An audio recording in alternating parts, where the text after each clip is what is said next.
ang konsepto po ng ano ko, ng channel ko ay more on sales talaga, no.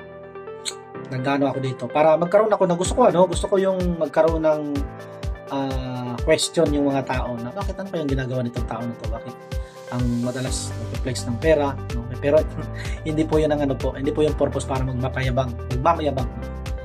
Ang purpose po ng page na yon is to encourage people na meron tayong pag-asa. Kahit sabihin natin import lang tayo, meron tayong pag-asang magkaroon ng tsansa na maging totoong negosyante talaga. Yun yung expectation natin mga boss, no? At yun ang goal natin na someday na magkaroon tayo ng maayos na business na hindi na tayo magtatrabaho. Yun dapat, no? Pero ano pa lang naman siguro yun. Kumbaga parang pangarap pa lang naman yun mga boss, no?